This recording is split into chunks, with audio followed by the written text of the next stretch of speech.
As someone who has been a developed sperm on this planet for 25 years, I find it my civic duty to tell you all something very important. You are going to make mistakes in this life. You are going to screw up in this life. You are going to ruin a couple friendships and a couple relationships, whether intentionally or unintentionally, based on the circumstances given in the situation. And you're going to regret that, and you're going to be very sad about that, and you're going to want to change for the better, because maybe on some occasions it's someone else's fault, maybe on occasions it's your fault, maybe it's both of your faults, and that's just trial and error of dealing with humans who smell like mustard. But it needs to be stated that if you are someone who constantly looks at life as if it's everyone else's fault, you are probably someone who refuses to improve your own life for your own sanity. And once you get past that one hurdle, the next hurdle is navigating how you're actually going to improve, and that's the hard part. And over time you will improve, and over time you shall overcome, and then there's going to come a moment where you're going to want to seek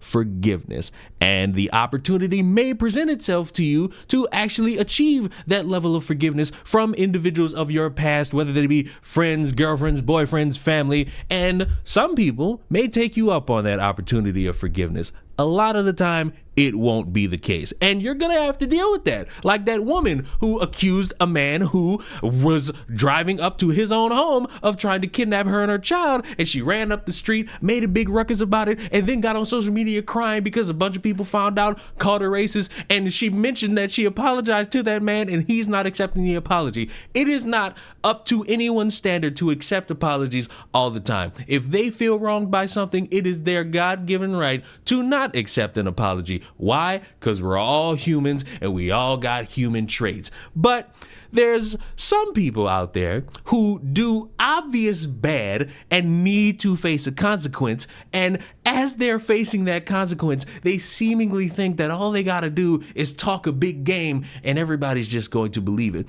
There was something that occurred in October of last year where two individuals got into a little bit of a scuffle. One of them white, the other one black, and the white one was drunk out of her fucking mind and decided it would be in her best interest in her drunken state to get into it with the black woman, the most disrespected group in American history, which led to the black woman trying to restrain this woman because she's a drunken mess walking around. She's a danger to herself and other people. And this white woman is, for some reason, hurling slurs left and right. Apparently, it was up to 200 times this woman was hurling a bunch of slurs. She was throwing her hands. Apparently, she was biting people. Maybe she was even resisting arrest just a little bit. And she has now been in jail ever since that time. Following for close to 2 years now, has come to a close today. Back in 2022, a black UK student worker publicly shared her story of assault. And video shows another student, Sophia Rosing, hitting the student while shouting racial slurs. This afternoon, Rosing was sentenced for her charges, which include assault and public intoxication. WKYT's Samantha Valentino was in the courtroom today. It is our top story at 5. Just hours ago, Sophia Rosing learned just how much time she'll spend behind bars after she admitted to assaulting another UK student back in 2022. The incident was caught on camera and went viral on social media. It shows Rosing repeatedly hitting a student while shouting racial slurs. For those of y'all who don't know me, my name is Kyla. The student, Kyla Spring, shared her story on TikTok. She says she was working inside UK's Boyd Hall when Rosing entered the building appearing to be intoxicated. Rosing was later arrested by UK police. In August, she pled guilty to several charges, including assault and public intoxication. Thursday, her attorney asked the judge to be, quote, as lenient as possible with her sentence. That night, I found myself incapable of controlling my actions. I never had these intentions. Nonetheless, they happened. And I'm taking responsibility. I have never used that word before, and I will never use it again. Kyla Spring chose not to speak at the sentencing, but after Rosing's attorney suggested community service as an appropriate sentence, Spring's mother decided to say a few words. It is quite frustrating to hear that 100 hours of service at the Salvation Army should suffice as appropriate when considering sentencing this young woman for how she has completely disrupted the life of my child. The judge seemed to agree, sentencing Rosing to 12 months for each of her 4 assault charges to run concurrently. Once released, Rosing is ordered to complete 100 hours of community service. In Lexington, Samantha Valentino, WKYT.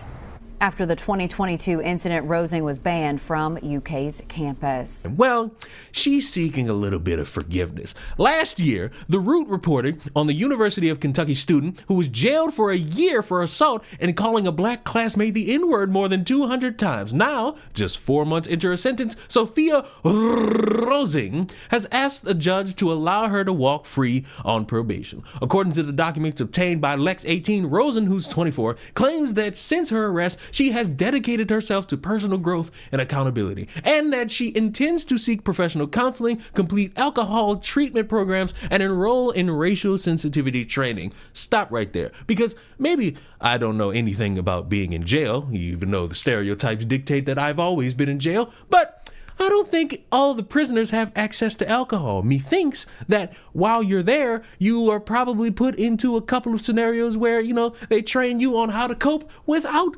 consuming alcohol. But that's me having too much faith in the prison system. But I'm almost certain you're not allowed to have alcohol in jail. Maybe the prison juice, but not really alcoholic beverages that make a difference. Rosing was a 22-year-old student at the University of Kentucky in 2022 when she harassed a 19-year-old student worker named Kyla Spring. The incident was caught on video and revealed that Rosing repeating the N-word and other offensive language while punching and biting Spring, which would be assault, because I've seen some people over the course of me looking for that video say, "Oh, there was nothing bad that happened. She was just drunk and the person restraining her is in the wrong." That's dedicated craft to delusion, but okay. The documents also state that Rosing suffered significant public scrutiny and reputational harm after the 10-minute video displaying the altercation went viral. Well, child, I don't know how to break it to you, but when you are in the year 2021, 2022, 2023, 2024, 2025, 2078, and 3099, everything's being recorded. If you are somebody acting out of character, you are being recorded. If you're a school teacher giving a lecture that's just a little bit sketchy, you're being recorded. If you're walking around into a store thinking you own the place and you start kicking and screaming, you're being recorded. And that's going to ruin your reputation. But that's not the fault of everyone else. That's the fault of you acting like a drunk, belligerent fuck, thinking, "Oh man, why the fuck is this going viral? And why is everyone hating on me? You're ruining my reputation with this going viral. You should all be ashamed of yourselves," because that's the vibe I'm getting from that type of statement. In the clip, Rosing is repeatedly saying to Spring, "You are," oh, I can't repeat any of this. This is just rude. This is just not right. "I don't get paid enough for this," Spring responded as she fended off Rosing in the footage. When the cops were called, Rosing continued her behavior and tried to bite, punch, and slap them too. Following her arrest, she was immediately banned from the campus. Good. Rosing pleaded guilty to 4 counts of 4th-degree assault, public intoxication, and disorderly conduct. After her sentences, she was placed in protective custody because they feared that she was going to be around all these individuals and they were going to find out why she was in jail, and they was going to put the kibosh on her and give her a nice little female prison beating. And here's what I'll say.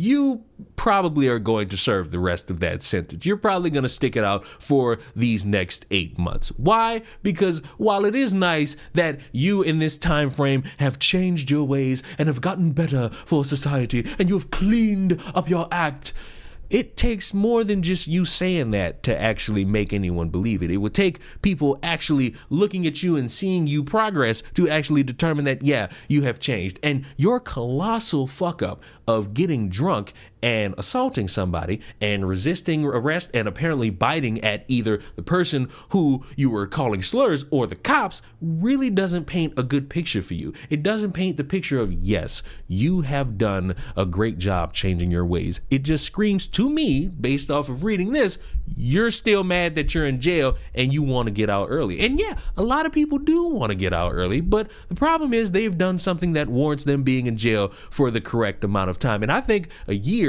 for assault and public intoxication, It's pretty good considering nobody died and the only thing that happened was some assault. I'd say a year is pretty fine. Yes, there are some people who do worse and they get off seemingly scot-free or at a lesser sentence, and that's a problem with the justice system that we need to have as a whole regarding each one of these fucking states, and we will do that at another time. I am not going to sit here and act as if I'm now supposed to be lenient towards people who do wrong things. And when you're publicly intoxicated and you're assaulting people and you plead guilty to it, yeah, I think you knew you did the crime and you indeed need to do the time. And here's what I'll say to wrap this up. Obviously, everyone's mistakes are different. There are some people who accidentally shot a dog or, randomly got into an argument with somebody and it led to the downfall of their friendship or relationship, whether it be romantically or family. Then there are the people who belong in jail forever who've touched children. Those people stay over there. We're not talking about any of them.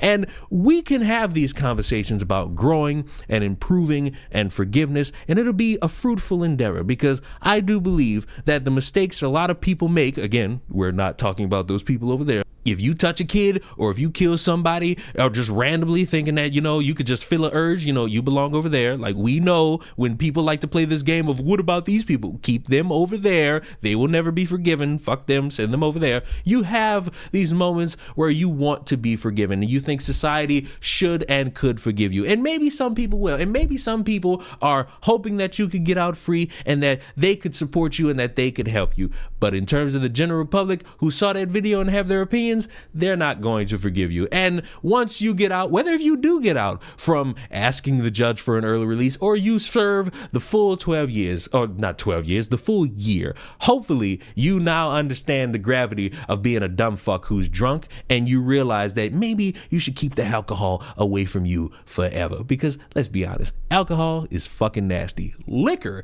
is the richest way to go. And that's really all I got for this video. Subscribe to the channel. Let me know, would you forgive someone who makes a mistake that affects you personally? Have you been forgiven for making mistakes that have affected other people personally? Because I feel as though we are all humans and we fuck up a lot, and some people get forgiven and some people don't get forgiven. And I would love to know all tricks of the trade in the comment section down below. I'll see y'all in the next one. Mwah! Goodbye.